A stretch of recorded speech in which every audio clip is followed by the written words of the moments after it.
you're good to go. Okay, everyone, good afternoon. My name is Nathaniel Aldrich.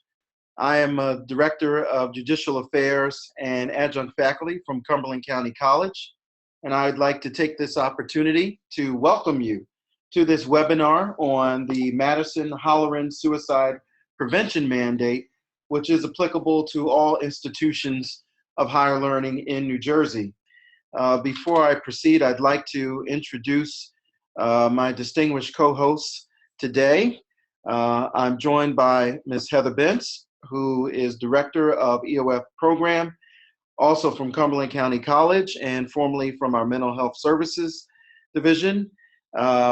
We also have Dr. James Canonica, who is the Executive Dean of Enrollment and Student Services from Camden County College.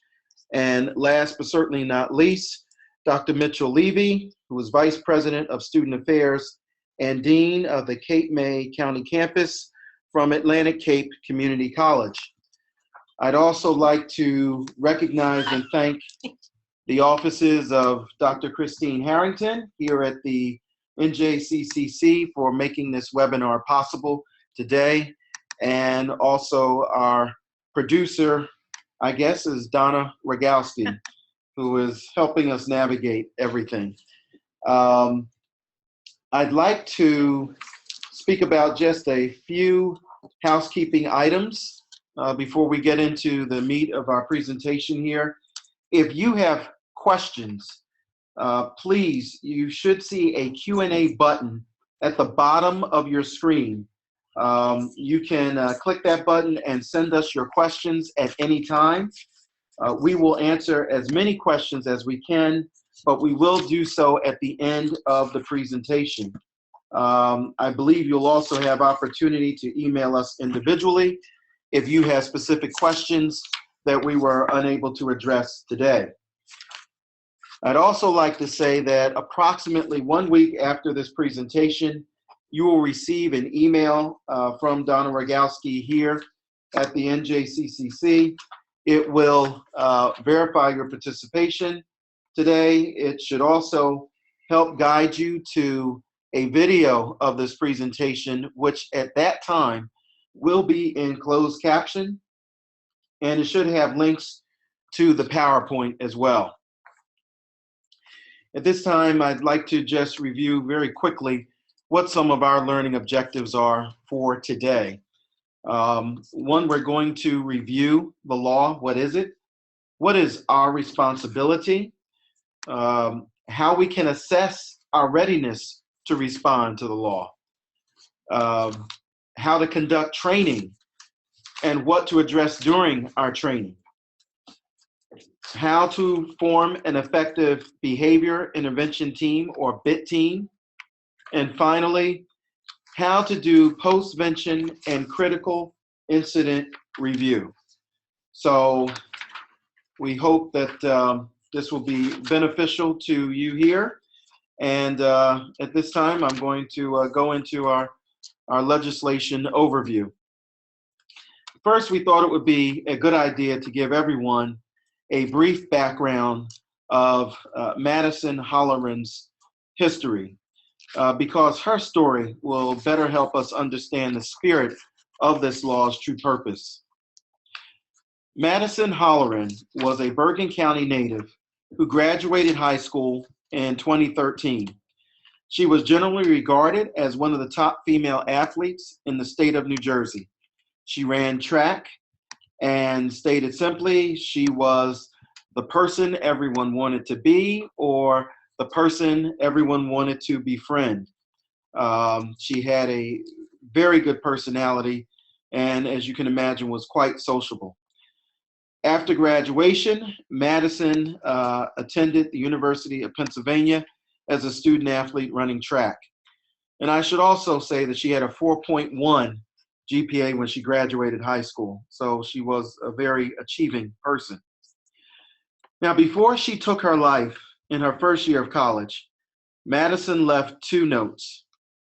Both writings reflect not only mental anguish, but were also demonstrative of the disconnect students can feel as they transition into college and away from familiar support systems. For a stranger in a new environment, trying to acclimate to it, both socially and academically, the challenge can be enormous, especially if one feels alone. This challenge holds true for students who go away to school and even for those who commute to their institutions. To avoid similar tragedies in other families, the Madison-Holleran law mandates, and I'm going to read the law specifically, an institution of higher education shall have individuals with training and experience in mental health issues who focus on reducing student suicides and attempted suicides available on campus or remotely by telephone or other means for students 24 hours a day, 7 days a week. The individuals shall also work with faculty and staff on ways to recognize the warning signs and risk factors associated with student suicide. Furthermore, contact information to these individuals must be communicated to the student body within 15 days following the beginning of a semester at an institution. Thus, the spirit of the law is that college students who are struggling with suicidal ideations will have access to life-saving support 24 hours a day, 7 days a week. Now, as community colleges, you can imagine that this is a daunting task given our lack of resources and the challenges of liability we will face if we become long-term treatment providers. Therefore, we view our role in compliance with the law and helping our students as follows. We will offer support that can prevent suicides and assist those in a crisis situation by providing phone numbers and resources that will help them during their time in distress. Indeed, this is a goal consistent with the Madison-Holleran Foundation, and it allows our institutions to essentially serve in the capacity of a referral service. Of course, these numbers are communicated to the student body within the 15-day time limit and further strengthened by workshops like the one today and similar activities that can raise suicide prevention awareness sponsored by the college. And now I'd like to turn it over to Mitchell, who will talk about assessing our ability to deal with these issues. Mitchell? Thank you, Nate. First of all, I'd like to say hello to all my friends at Atlantic Cape Community College, and specifically for my staff.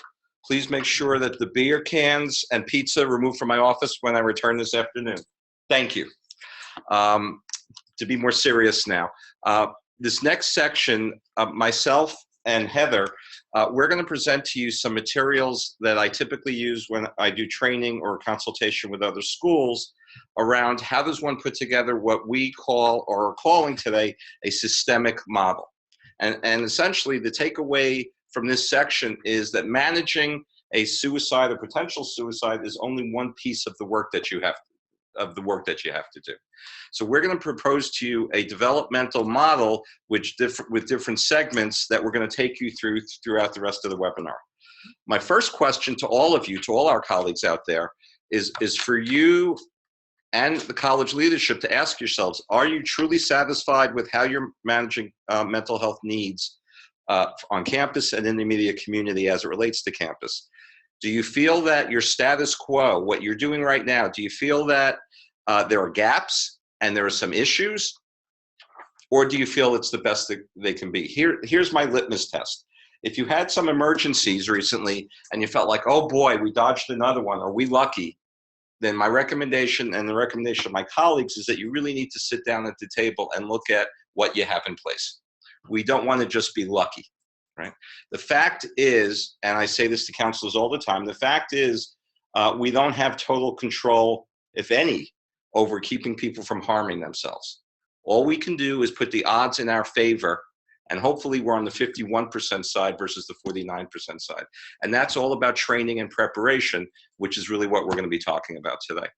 If you can convince the stakeholders in the community or at your institution that in fact there are some gaps, okay, and my best suggestion, one of the questions people will always ask me is, well, how do we convince people we need to do this? Real simply, I would say to your president and board of the trustees, well, how much do you want to get sued? Do you want to be the next Virginia Tech or not? And I've never had anybody say, yeah, let's get sued. Okay. Okay. My first recommendation, again, is to think, if you're feeling like we want to improve what we're doing and there are some things we need to improve, and that's true of all of us. We never have a perfect system. And the second takeaway by the end of this program is going to be, if you're not constantly assessing what you're doing and improving, if you feel like it's good, it may be good until the next unique situation that you haven't thought about. So do you have a systemic model of emergency management, which includes, and Nate spoke to this a moment ago, proactive prevention, the management, which is what most of us are focused on, and then what I call postvention, because folks, again, once the immediate emergency is calm, your work is not over. You still have other things you have to think about and do. We will get to that later. Okay, just in terms of assessing preparedness, I'm sharing with you a checklist that my colleagues and I use in our training and consultation. And feel free to print this out, bring it to the table with your other BIT team colleagues, your care colleagues, whoever you're working with, your senior staff, and see, well, where are we at? Versus what are some things we're not doing or talking about, and maybe we should have those conversations. Again, are you acting from a proactive, philosophical, cultural perspective? Are you waiting for things to happen, or when things are calm, are you talking about what should we be doing now in preparation? Do you do critical incident reviews? That's a formal type of debriefing, which I will actually show you how to do that later and share with you some materials. Are your decisions, your counseling decisions, grounded in the ACA ethical code? That is the best way to defend our decisions. And what I always say to counselors I supervise is, we're not going to do anything strange or unique. We need to be able to defend that counselor and myself as a supervisor, two professional counselors, both agreed ethically this was our best response. And that's the best thing we can stand on. Do you train front staff? Let's face it, at most of our schools, the people who most often are talking with students and most frequently and most quickly know what's going on, campus security, cafeteria, librarians, front desk. Those of us in leadership positions, we're usually in the back behind our administrative assistants sitting in our offices, right? I want the cafeteria worker, if they hear or see something, to know, what do I do with that information? I want the facilities cleaning person, and I've had this happen. I've had people find notes in restrooms in the middle of the night that we had to search down. I've had librarians find notes in books that we had to search down. Right? Okay. Do you do tabletop exercises? If you're not familiar with that term, that's where you sit with a practice case with your team, work through the case, and say, how would we manage this case, and what gaps are there? One suggestion I would make when I do training with schools, I absolutely suggest tabletops. If you want to contact me and you want some examples of some community college practice cases that we've developed, I'd be happy to share those with you. But one of the things I do, and I suggest that you do this at your institution, when I do a tabletop and I bring a case forward, I will take people out of their roles and purposely put them in different roles, because I want the head of security to see what's it like to think as the dean of students. And I want the person who's the head of Res Life, if you have Res Life, or the director of athletics, or the academic dean, I want them to be sitting in a different role. I think that's the best way that we truly understand as a team what we're each dealing with. Is your plan clear and systemic? Do you do training about how to make referrals? Making an effective referral is a skill. It's not as simple as just go over there. Why would we assume that staff and faculty know how to refer a student appropriately and effectively if they've never had practice and training? one of the things I recommend schools do, and I have done where I've worked, is we've actually role-played making referrals, and we videotape them and watch them together and help people get more comfortable, right? Multicultural considerations. We all work with very diverse student populations. Do not assume that every student knows what you mean when you say counseling. I've worked with students where in their native language, the word counseling didn't even exist. So I talked about academic support instead, or something else. Do not assume that everyone knows what you mean when you talk about mental health or psychology. Also, obviously, consider that for a lot of students from different cultures, it is shameful to talk about problems or issues. For example, a male Latino student who will not bring forward issues or concerns. We need to be sensitive and think about that. And we need to look at our policies and procedures in terms of how culturally sensitive are they. Do you have liaisons with community agencies and hospitals? I mean, do you have that person you can call and say, hey, we're sending someone over. Can you help me cut through the red tape? I've worked with hospitals where I've called them and said, we're bringing someone over. I will be over in my car. And because we had a relationship, they said, okay, we're going to set you up in a private room versus the emergency room, so it's less threatening to the student. We're going to give you here's a voucher so you and the student can get something to eat while you're sitting and waiting. Anything we can do to make the experience more comfortable is going to increase our chances of getting someone into help. Unobtrusive transportation. If you decide you have to call 911 and remove somebody, do you walk them through the cafeteria in the student union? Or do you have a back door that you can take them out where it's less embarrassing? Do you have, this is simple but critical, all the forms you need, all the documents you need. Do you have a steady supply? I don't want to be in the middle of an emergency and, oh my gosh, we ran out of authorization forms. Who has the file? We got to go make copies. I don't need that. Debriefing. Again, we're going to talk about doing critical incident reviews, but you get a referral from a faculty member. Do you invite that faculty member to come in and talk about the stress that they've experienced? Because they're not a mental health professional, they're a chemistry teacher, and they're wondering, did I do the right thing? Did I mess up? Did I make a mistake? I want to make sure we reach out to them and invite them to come in and talk with us, or the security guard, as much as the person we're taking care of.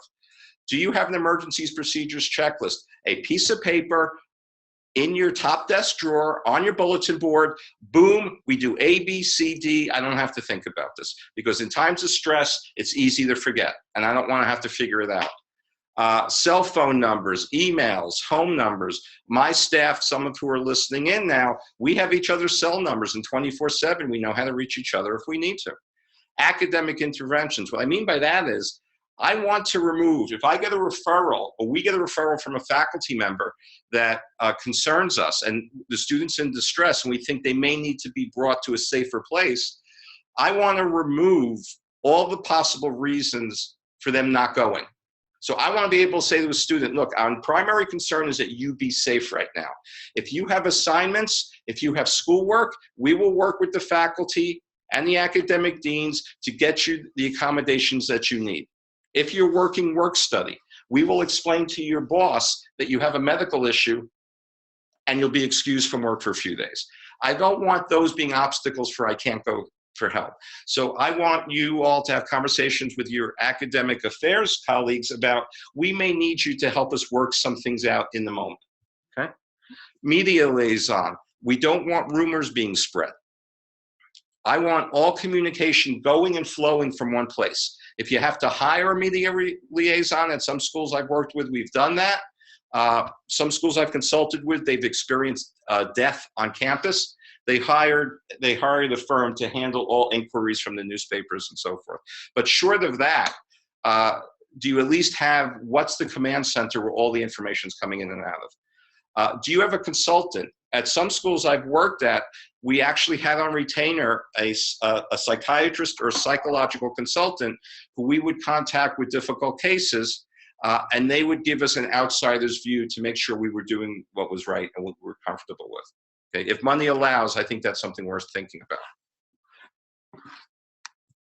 Okay, now, excuse me, now Heather is going to continue this conversation, but looking at beyond management, what does a truly systemic, holistic perspective look like? Okay, good afternoon. Thank you so much, Mitch. Hi, Cumberland.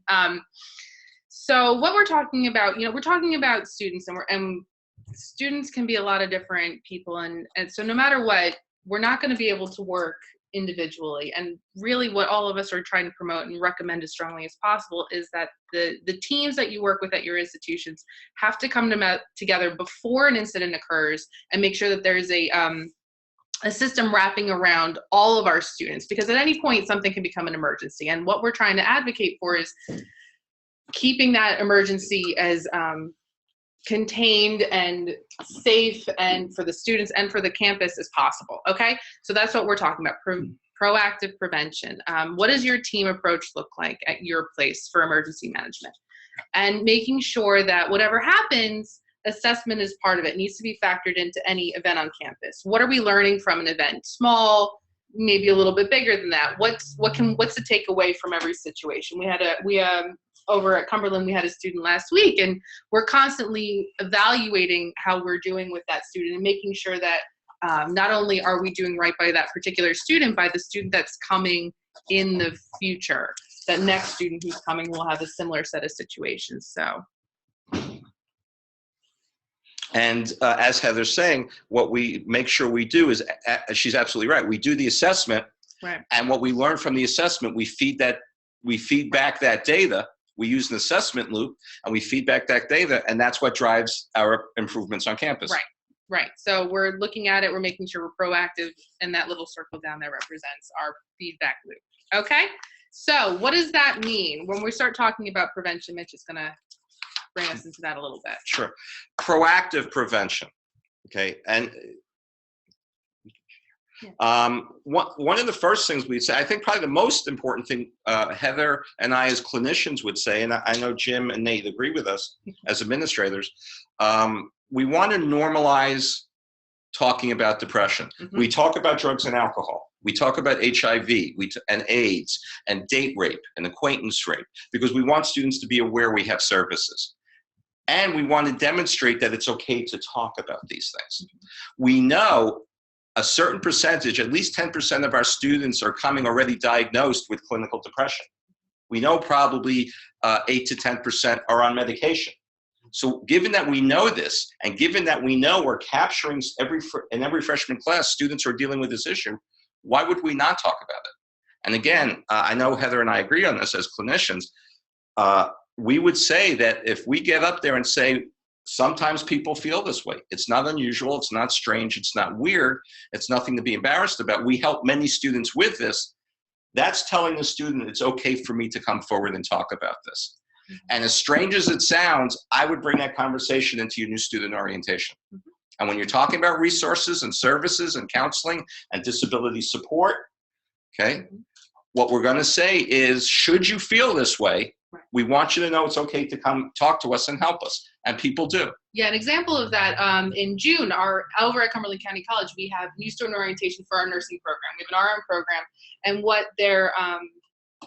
their director, now the assistant dean, did is introduced broad mental health services into their orientation and said, hey, everybody, this is going to be a really stressful process. And we know that, and it's okay that you're going to be stressed out. And let's talk about it. And here's some resources, even before it starts. So that way, when things get bad or stressful, you know where to go. And that's what we talk about with that proactive prevention. Absolutely. And again, most of this is self-explanatory. If you don't have a BID team, we strongly suggest you consider having one. And a little bit later, Jim's going to actually give you some guidelines for creating an effective BID team. Think about training, faculty, coaches, anybody who interacts with students. We talked about infusing orientation. Partner with families and parents. If you have someone who you're concerned about and it's going to be winter break, think about what resources and information can you give that family or the community. Two very important questions that most schools don't ask, from my experience, I think are critical. It's not just about saying in orientation, we have all this help for you. We can have all the help in the world, but if they don't use it, what difference does it make? I've actually, myself and counselors I worked with in different programs, we've actually asked students, after we talked with them about all our assistance, what would keep you from going? Because if I don't know that, then I can't make changes to make it more likely that they seek help. And what happened when you asked for help? Someone may say, well, when I was in high school, I asked for help and people knew I went for help and everyone made fun of me. Well, okay, we're going to make sure that doesn't happen here. Okay. So obviously we're here to talk about suicide prevention, but crisis in general, and none of that will make a difference if the students, unless we're reaching them from where their point of view is. So if we have a student walk into the office and she's very upset because she's going to get withdrawn from her class, she's not necessarily thinking about some of the risk-taking impulsive behaviors afterwards. Obviously the team has to be aware of that, and the frontline staff and everybody in the room, but we're really going to start the conversation with what the student is presenting to us as part of that strategy for getting them to buy into what we need to do and keep them so we can continue to assess. And just real quickly, Yeah. some of these items we spoke to before, but years ago, schools used to create with a suicidal student a suicide contract. And the student would sign and say, I agree, if I need any help, I'm going to contact these people. Lawyers I work with really recommend we stay away from the word contract. Yeah. That has a certain legal binding, connotation. My colleagues and I more recently, upon that feedback, have started to talk about a commitment to wellness. Does that guarantee someone will not hurt themselves? No. But if someone is high risk, I'm going to kill myself, you call 911. Right. If someone's saying, I think about it, I don't have a plan, I'm not planning on doing it, the thoughts cross my mind, which is not unusual. If it's low risk, the safest thing to do is say, okay, but I'm still concerned about you because I don't know what can happen tonight or tomorrow. Things could possibly get worse, which is why I never promise, cheer up, things will get better, because I can't promise that. So instead, I'll say, you know what? I want to make sure that you're free of stress. And if you're under any distress, I want to make sure you know where to turn at any time. I'm going to give you a list of 24/7 resources in the community who you can contact. I'm going to sign it. You're going to sign it. I'm going to keep a copy in my file, which is a way of documenting. I gave that to the student, but I'm going to let them walk away with a copy. So at any time, should you need to reach out, you have this information. We talked about videotaping practice. You should have a training manual and a desk card. What I mean by a desk card is something by everyone's phone. What are the critical numbers I have to call, and what order? And bystander intervention. A lot of the schools are using bystander intervention protocols. Basically, if I'm a student and I don't feel comfortable going into the counseling center, can I make an anonymous, if it's online, like at Atlantic Cape Community College, we have a fantastic online reporting system. A lot of other schools do. But also, are there places on campus, like by security or by counseling, where someone can drop a note in the box that you look at all the time also? Right, and Mitch mentioned too a couple weeks ago that they've started putting the contact resources on emails. Yes. So at the bottom of your signature, do you want to talk about that? Yes, at the bottom of my signature, if anyone contacts me, they will see, and I've asked all of Student Affairs to do this, if you or someone you know is in a crisis situation and having thoughts of death, dying, or suicide, contact the resources available here. There's a link to 24/7 community resources, 24 hours a day, 7 days a week. So even in just our intervening with people through email, they always have access to that. And one of the things our staff did is they went to every site where we think students are likely to look: counseling, career, advising, library, and we've posted that link there also. Nothing to lose by making it as available as possible. So next we're going to talk a little bit about what we actually bring to our frontline staff and the faculty. This is, Cumberland County College Development Day was yesterday. So this was something we sat down with about 20 of our participants and really kind of got into their fears and we're able to have an open dialogue about what's going on with their students. And we always start, when I'm providing these trainings to staff and faculty, we always start with the word about this concept of attention seeking. Now, this is really not an accurate thing, because any conversation, if somebody's coming to you and they're talking about suicide or they're feeling hopeless or they're just feeling, you'll sometimes hear, well, what's the point? We got to take that seriously. There is no such thing as attention seeking suicidal thoughts.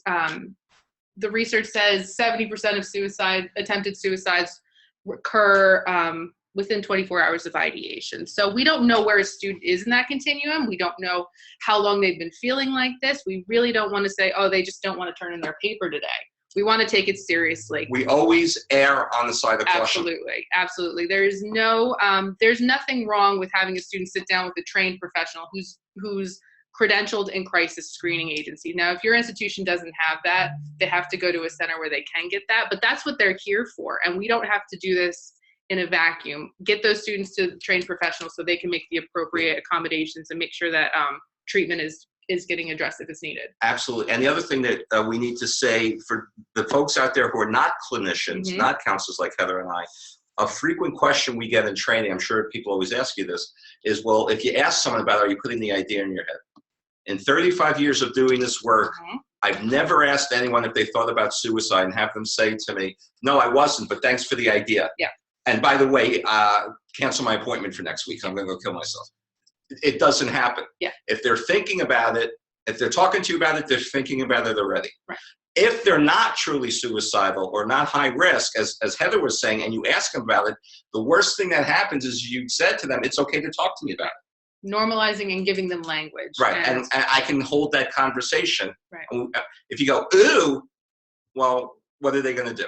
Right. They're going to stop talking to you and run away. Well, and sometimes too, like when we're sitting down with students and you say, all right, are you feeling suicidal? Are you having any kind of thoughts? They say no. And I say, okay, why? Tell me why. Because I want to hear their reasons for living. And that's a clinician kicking in. But faculty and staff can do that too, because you want to hear some of the resources. They'll tell you what's going to help them in that moment. Because if I say, okay, why aren't you feeling suicidal? They'll say, well, my dog.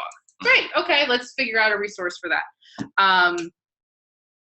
Right. Okay. So any of that kind of, if you don't have mental health or a BIT team or a care team on your campus, identify some of the resources in your local community because they're not attention seeking. That's an opportunity for you to really help somebody. Okay. So when we do trainings, these are some of the either verbalizations or behaviors that a student might present with, and you can kind of take a look for yourself. But you'll hear students say, I just don't want to be here anymore, or things would be better if I were dead. Those are really, really very powerful statements. If you hear people talking about feeling that they're stuck, there's no way out, extreme physical pain can also be a huge risk for suicidal behavior and suicidal ideation. So we want to take that into consideration too. Our students who are in chronic pain or have recently experienced changes in their physical pain, that's a really difficult thing for them to overcome, and sometimes you feel boxed in as a result of that. Okay, so we have to be paying attention to what students are saying, but we also have to be paying attention to the nonverbals, almost more so. You'll see students and faculty and staff, frontline staff in particular, faculty particularly, you see your students very, very often, 3 times a week, every day sometimes. And we're looking for changes in behavior. If we're working with a student who talks every day, very open, willing, very extroverted, and all of a sudden you don't see them doing that. If they're withdrawing, if they're sitting in the back where they used to sit in the front, that might be a warning sign to open a conversation up. If you hear a student talking about changes in sleep, changes in eating habits, if they used to come with a 3-course meal to the front of the class and sit there eating lunch all day, suddenly they're not doing that. That's a warning sign that something is going on for them. Obviously, any kind of risk-taking behavior, substance abuse, or increased reckless behavior. Anything that increases lethal means, cars, substance abuse, things like that. If they're giving away their possessions, that's a classic sign.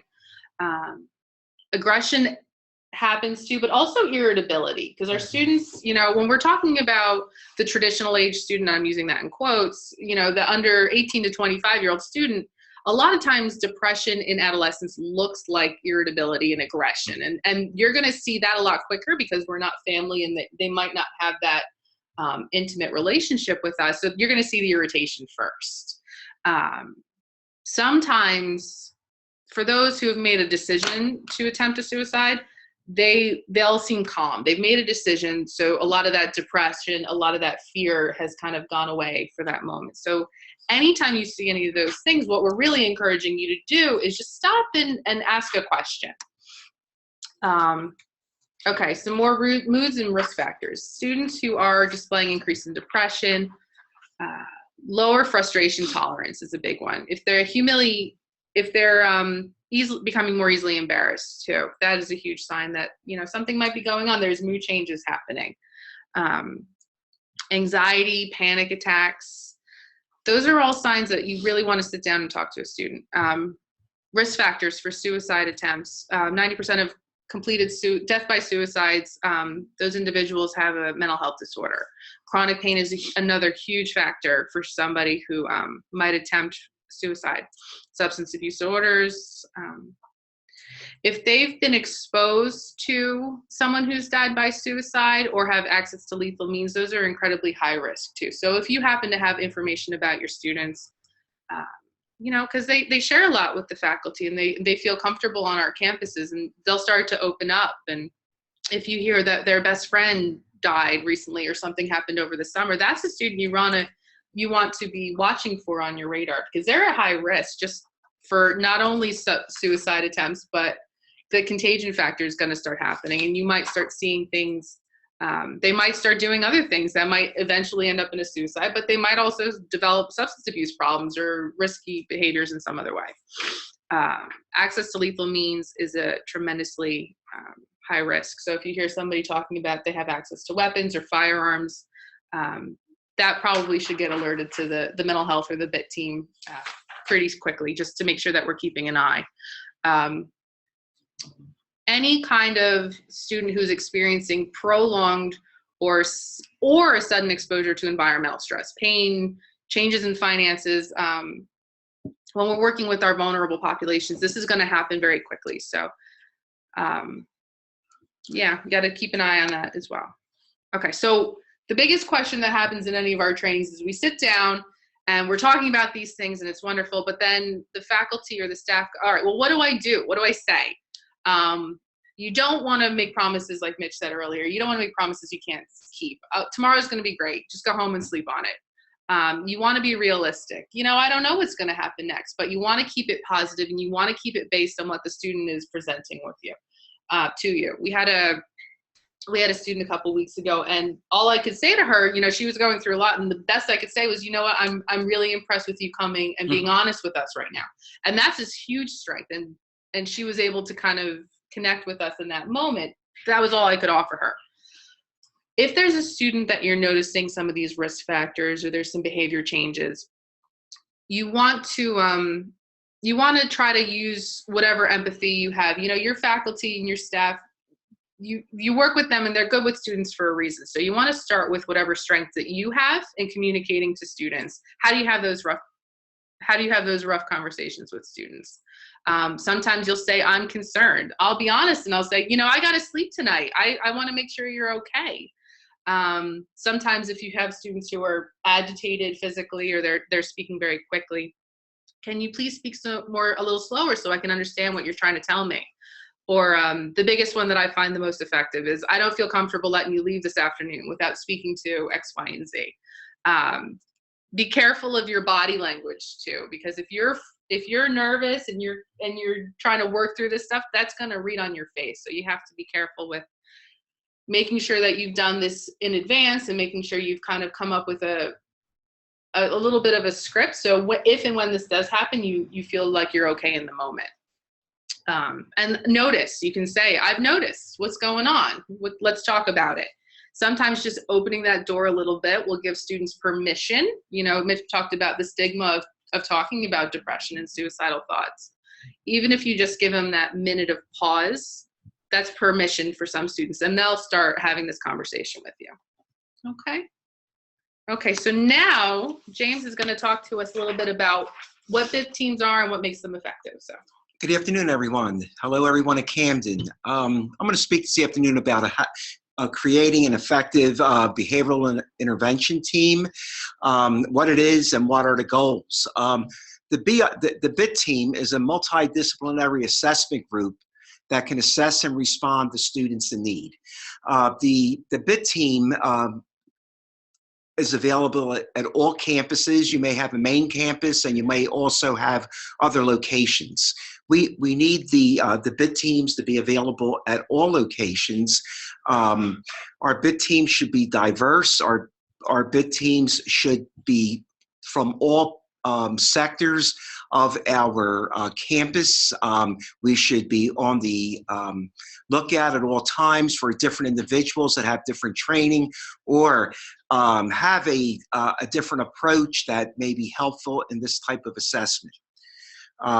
Although the BIT team focuses on preventing threats and crises, it reacts when events occur. Events such as a student death, faculty death, a national emergency.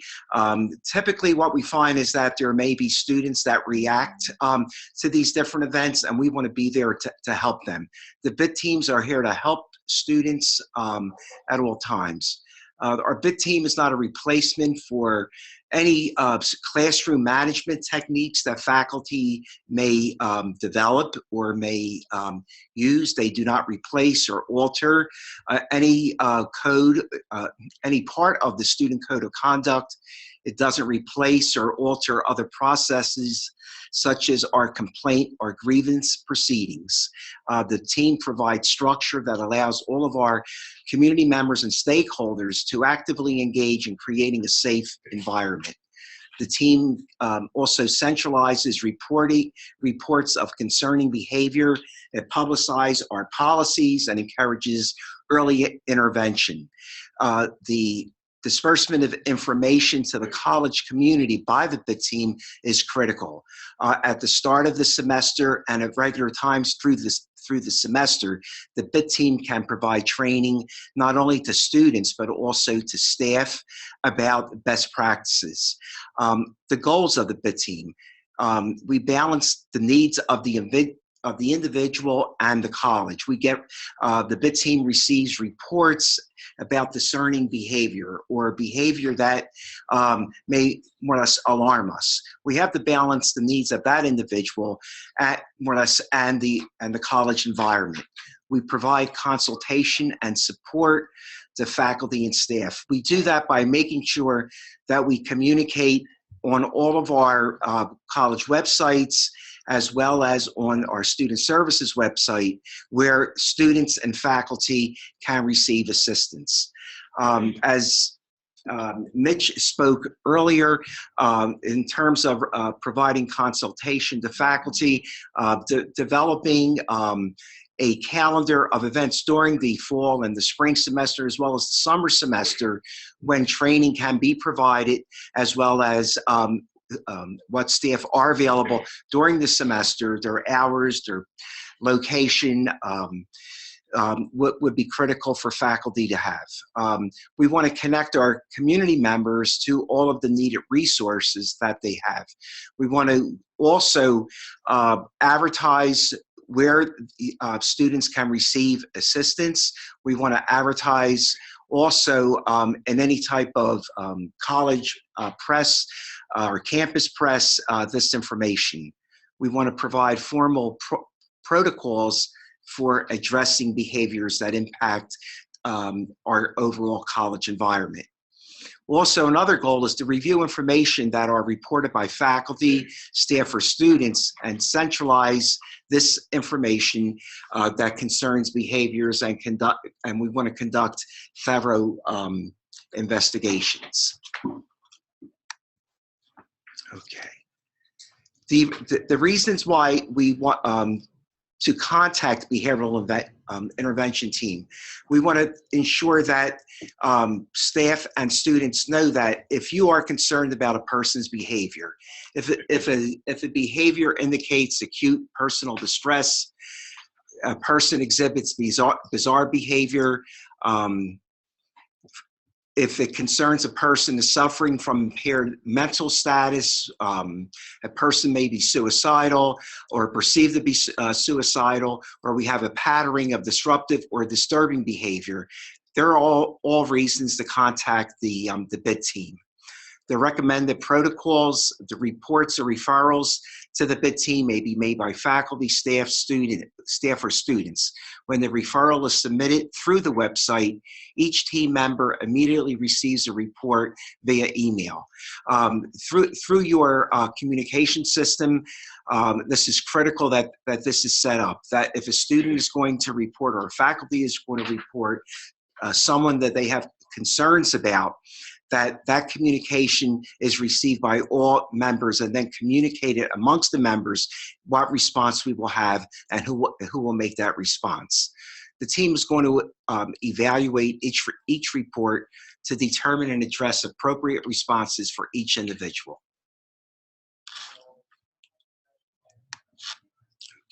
The membership of a BIT team. I'll give more or less an overview of the core group, but it's not needed that we just stay with this group here, but we could go further in looking at other members of the campus. A supervisor from Enrollment and Student Services, faculty members, especially those with a behavioral health background, supervisor of disability services, public service staff or supervisors, and also our director of communications. We could bring in other core group members as needed.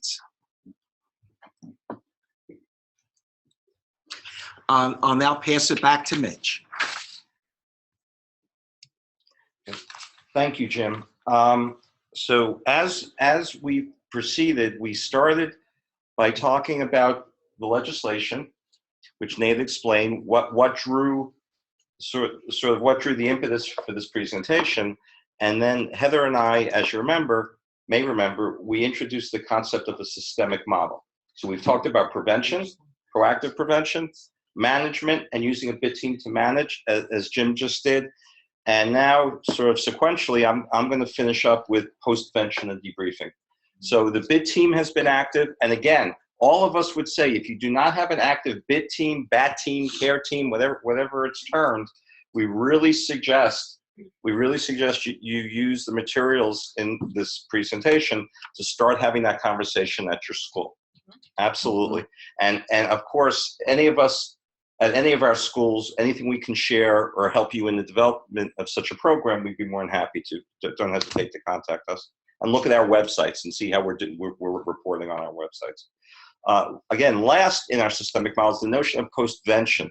And that's a term my colleagues and I use for the immediate emergencies handled. The BIT team has acted. We have the person in a safe place. But as Heather and I said a little while ago, our work is not done. So one of the things we want to think about is, are we providing support through counseling and through HR for anyone who responded at all levels? Heather and I are counselors. We have a lot of counselors listening out there. We're used to doing this work.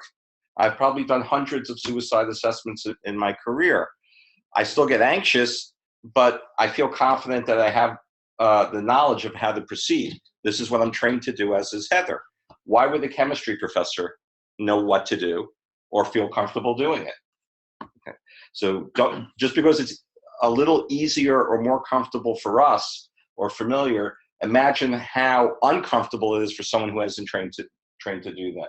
And we're not asking them to do counseling, but to have to say to someone, I read something in your paper today, it concerns me, I think you should go for counseling.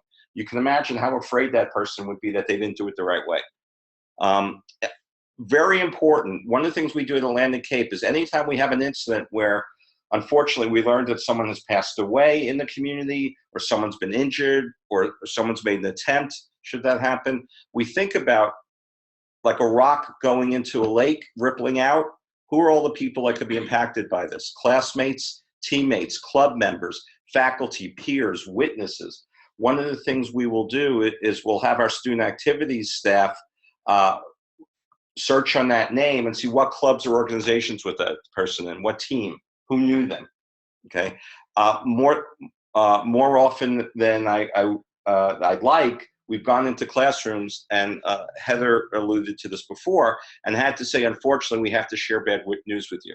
And Jim said this, sometimes I've been at schools where a faculty member passed away, and we had to make a replacement mid-semester, and I want a counselor in that room to say, I have to share this with you, how are you doing? Now, the students, may say, we only had class for a few weeks. We didn't know the professor that well. But that loss may trigger another loss the student has experienced in their lives. So it's not just about that individual person. Heather mentioned contagion before, especially with younger people. Sometimes there's a romantic sense about suicide. Well, I'll kill myself and I'll be with my friend in heaven. Something like that. They'll memorialize me. They'll Yes. really remember me when I'm gone. And we have to, as schools, we have to keep that in consideration as well. How do we want to handle a death? Right. For the long-term consequence of contagion. Right. And again, my attitude is, I believe my colleagues would agree with me, which is why we're all doing this PowerPoint, is it needs to be talked about honestly and respectfully. Yeah. Sometimes schools say, let's not talk about it. We don't want to upset people. My attitude is, given that we all have technology and the internet, once everyone else knows within the next 5 minutes. Yeah. So the idea that you're going to keep it from people, I think is just a fallacy. Assess the follow-up needs to the students and community. We mentioned this before, critical junctures. Are there summer breaks coming on, vacation, spring break, so on and so forth? What services, what resources are available in the community and on your website in those critical times? And do you share that with the community? I have at schools sent letters to parents saying a member of your son's team has died. We want you to have these resources while your children are home during winter break. Something like that. Follow-up roles. Who on campus is going to follow up with whom? I would make sure not to have one person do all this. It's going to be a burnout. And flexibility regarding academic employment requirements, as we've talked about before. I tell counselors, counsel outside the box. I once worked at a school where a student tragically died of alcohol poisoning in the community, but was a freshman and lived in the dormitory. And after the funeral, a lot of the students came to us and said, we don't really want to go back to our rooms and be isolated. We really want to have some community. We said, yeah, what do you want? They said, can we just pull our mattresses into the lounge and just all sleep in the lounge overnight? We said, sure, we'll bring you food. We'll bring stuff up. We took turns as counselors staying with them. They told us that's what they needed. I've never been trained or trained anyone to have a sleepover, but that's what they needed. Right? You make the lemonade out of what you're dealing with. Consistent monitoring, again, stagger roles, avoid burnout, needs during breaks, partner with the families, as we said. And one thing with partnering with the families, we have very diverse communities. Let me repeat that. Maybe we should have on our websites information in different languages, because maybe that family that doesn't speak English needs to have access to that information. You get my point. Consistent communication. One of the things we've said to faculty, staff, and students, please don't spread rumors. It's going to come back and hurt the family or other people. If you hear something, bring it into our command center, right? Understand culture, and this is just an example. I once did some consultation at a military institution where 2 students had died, and they asked myself and some colleagues to help out with some crisis counseling. And they said, you're going to go up to deck number 3 and talk to the students. I had no idea what they were talking about. I'm like, what's deck 3? They're like, that's the 3rd floor of the residence hall. I'm like, why are you calling it a deck? They said, because we're training them to be on ships and get used to that. I'm like, oh, I got it. And that just made me think about, every school has a unique culture. And we really have to think about that culture. Each campus has a unique culture, right? Okay. I think the most important thing we can do, going back to what Heather says, what do you need for the families, the parents, the community? What do you need from us, right? And I think one of the things we should do that's really critical, and I'm sure Heather does this, and the other counselors do this, is educate the campus that a loss on a campus, whether it's a death, it's a suicide. I've actually worked at schools where we cut athletic teams. And I was the consultant to the athletic department, and the president asked, what should we expect? I said, this is a death. For these young men and women who played these sports their whole lives, this is a death. Think of this as a death, and it's going to take months for things to get back to normal. I think that's how we have to think about our campuses.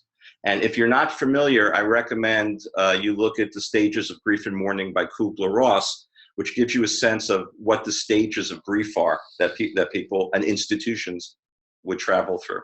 Lastly, we mentioned before, we really recommend you think about doing critical incident reviews. As Heather said so well, we can't improve services if we don't assess. But you got to ask yourself, are we getting together to talk about the case? Are we assigning blame and scapegoating? Am I just CYAing? If you're not sure what CYA is, email me and I'll explain it to you. Or do we really trust the process? If I work with people I can trust, we can have a good conversation and say, here's what worked well. Here's the things that didn't help us that we got to fix. But I will also say that means from the president's office on down, upper leadership and management has to support that honest conversation. If people feel like we're going to look to blame someone, there will be no communication, obviously. Where does this information go? When you do a review, who are you sending it to? Is it the president?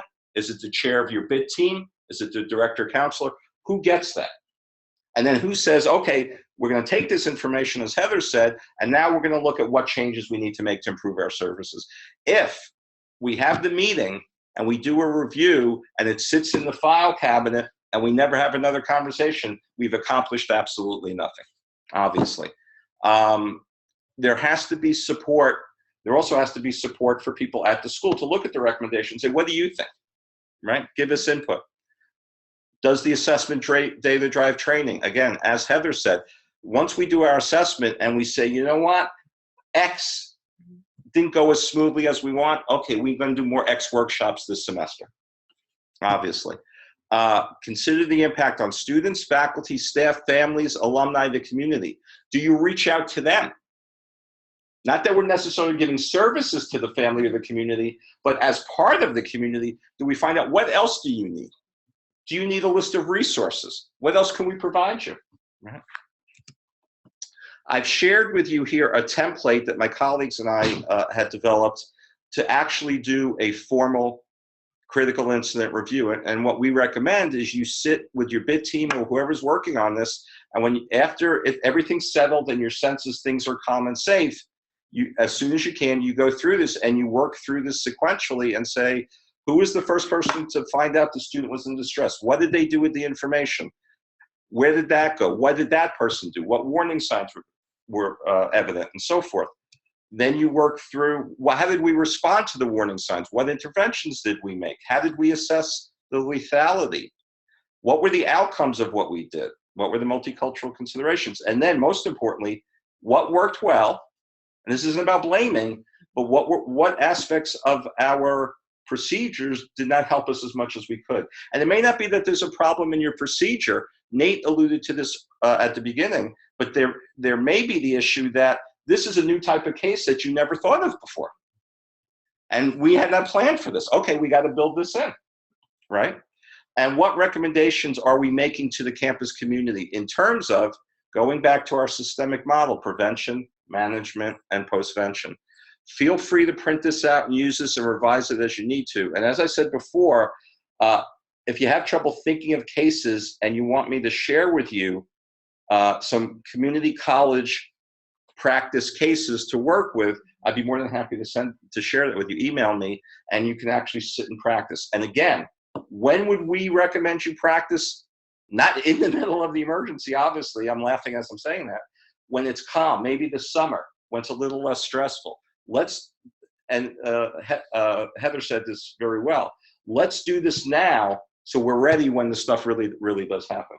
Because whether we like it or not, it's happening. It's happening. Exactly. It's happening every day. So here's a list of materials that we referenced, some workshops and programs.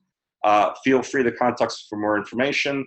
And Heather and Nate put together for us a list of community resources. One I would recommend using, which is wonderful.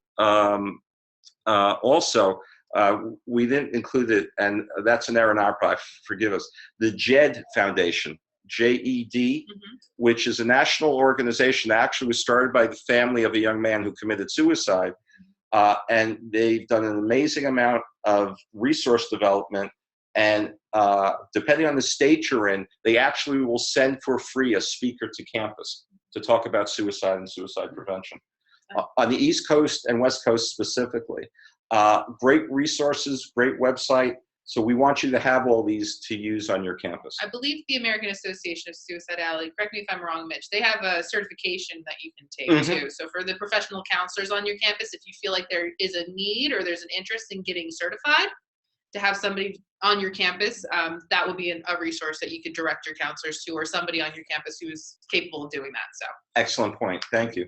This concludes the formal presentation, and we hope to save some time. If anyone emails us, sends us questions, we'll answer them to the best of our ability Sure. this afternoon.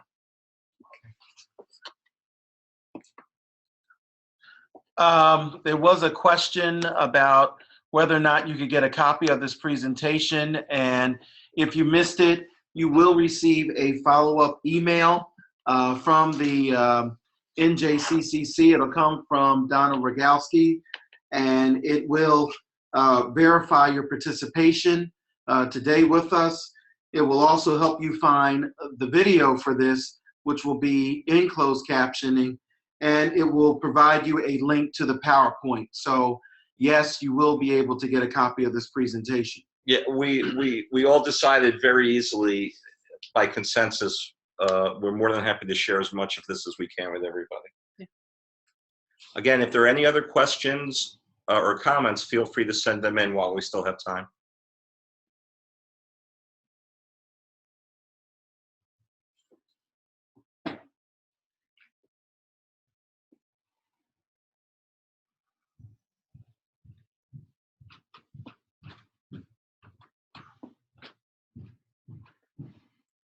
We got a comment, very informative. Thank you. We will be sending out a $5 check to Mr. Castillo for that feedback. Thank you, Mr. Castillo. If at least some of you found this helpful and useful, we're very happy about that.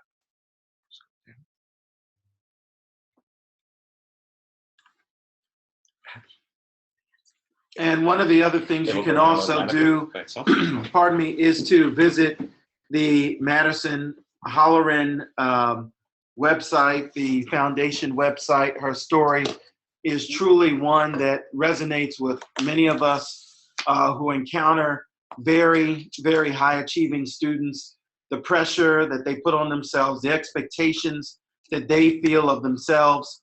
Her story is a sad one, especially if you look at the timeline. The family tried to get intervention for her. She even at one point promised that once she disclosed to them that if she had suicidal thoughts, she would contact them, and it just did not happen. And what eventually happened is they sent her back home from a break, and unfortunately, she didn't take antidepressant medication, didn't follow up with a therapist, and eventually committed suicide. It's very tragic. We have a question. Can you recommend any gatekeeper programs for faculty and staff? Any gatekeeper, or can you clarify gatekeeper? You mean for people like frontline staff? Yeah, please clarify what training programs? Traumatic question. Yeah, we're going to answer another question while we wait for that person to clarify. When can you contact parents without students' permission? Duty to warn. It's pretty much, there's only 3 exceptions to we call it the magic rule. So everything is private and confidential except when a suicide is at risk to themselves, risk to others, or there's concerns about child abuse or neglect. Right. So if you're sending a child to a hospital, that does bypass confidentiality because somebody needs to know where that child is going. They've lost their ability to make informed consent, so we have to take that responsibility to a limited amount of people, but maybe to that next point of contact, just to say, this is where your child's going. Mm-hmm. Absolutely. Here's where I can be reached. Heather said it perfectly. Yeah. Basically, the language is duty to warn. Yeah. And counselors have a duty, and other mandated people such as priests or doctors have a duty to warn. And basically, as Heather said, if we feel someone's at imminent risk for hurting themselves or others, we have a duty to tell a responsible person. Child abuse. Right. Also I would add elder abuse. Yes, thank you. The other thing to be aware of the other thing to be aware of, some of us have students under 18 years of age on our campuses. Someone who's under the age of 18 legally is a minor. Their guardian owns the right of confidentiality. Correct. So if you have a 17-year-old and the parent calls and says, are they in counseling or what's going on with them, you're obliged to inform that person because they're a minor. Right. There was another question. If a student is hospitalized, should the school have any involvement with the family or the student's progress? And before I turn this over to Mitch, I do want to remind everyone, we want to be careful to not inject ourselves in such a way that we become viewed as a treatment, a long-term treatment provider, because then you're going to have a legal duty that you do not want. It will impose liability on you. But Mitch, you want to finish up with that? Sure. Thank you. Absolutely. Well said, Nate. To be transparent, when we first thought about how the community college directors and VPs and deans of students were going to respond to this legislation, in our affinity group, we all agreed unanimously that we can't take on the role of ongoing therapy or treatment like a four-year school might that has a traditional counseling center. We don't have those resources. Some of us have counselors who only do referrals to the community. Some of us don't have counselors at all. So one of the things we wanted the presidents of the college and the state to understand is we're very comfortable making referrals and sharing information. We don't have the means and the resources to be available 24/7 or to provide long-term treatment. To do so would be unethical and dangerous. So having said that, when we offered to put this presentation together for our colleagues in the state, our focus was how do we handle making referrals?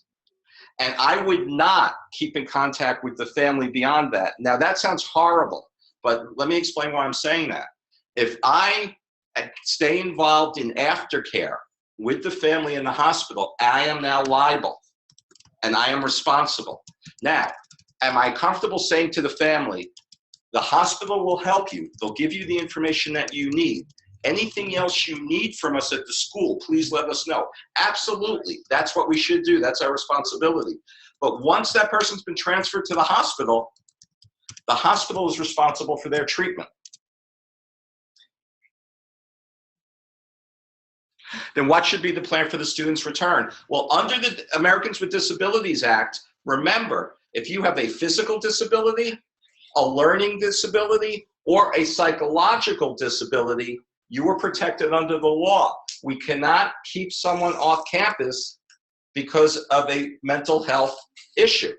If someone is schizophrenic, and this is the example I use, and they're talking to the trees, and they're happy talking to the trees, and they think the trees are talking back, that's fine until their behavior interferes with the learning environment of others. So if a student is hospitalized because they were suicidal, and they're on a suicide watch, and 2 days later they're removed or released, or the next day they're released, that's the hospital's responsibility. That student's entitled to come back on your campus. Is it reasonable to ask for documentation? No. Okay. No, because they were referred for treatment. Right. If a student's removed for a code of conduct, There you go. if I remove a student because they hit somebody or violate the code of conduct, and we say you're removed and you cannot come back until you show us a letter from a registered therapist that they feel you're able to function here, that's different because that's disciplinary. If I say to a student, you're suicidal, I won't let you come back here until you can prove to me you could be here, I have now violated their ADA rights. So the threshold that we always ask is what are the behaviors, and we look at it from that behavior perspective. Right. Only. Exactly. It is the observable behavior, as Nate said, is the behavior interfering with the learning environment. If it's not, if there's no complaints, then that person could be as mentally healthy or unhealthy as they want to be. There was a question about if you have minors, if a minor expresses suicidal ideations, needs to be hospitalized, what do you do if you cannot contact the parents or the guardians? Stated simply, you're in loco parentis. You are acting on behalf of the parents, and if you cannot contact them, then you have to act in that minor's best interest. And if that means hospitalization, then that's what it means. Right. I mean, going back to what we were talking about before, Nate's right on. Going back to what we discussed before, you always err on the side of caution. Priority one is always health. And if you can't reach the parents, you call the police. And if you have a crisis team, you call the crisis team. They will do a suicide assessment. If you have reason to believe, or the police have reason to believe someone's at risk, they take them. You document you've made every reasonable effort to contact the family, right? You call the home, you email the home.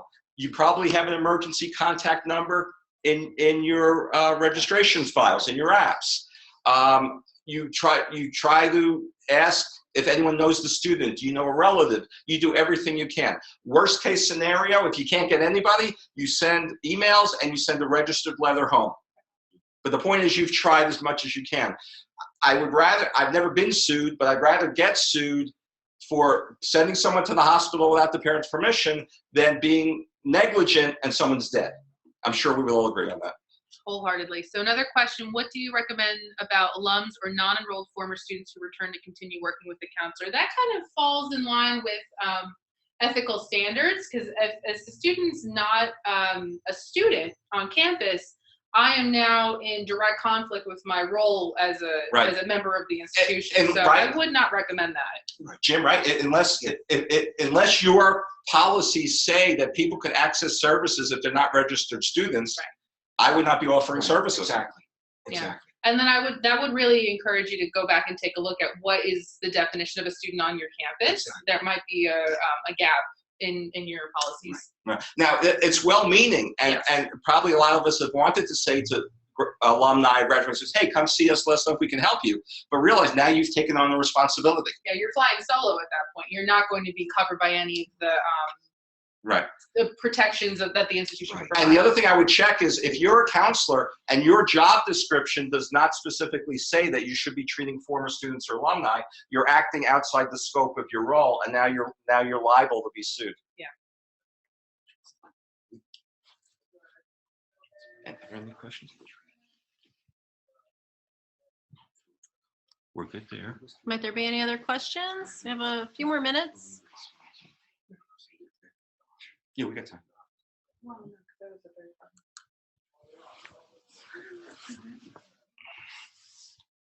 I can't see from back there.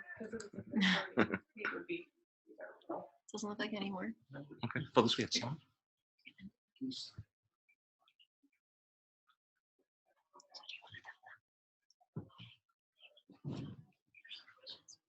Okay, no more questions?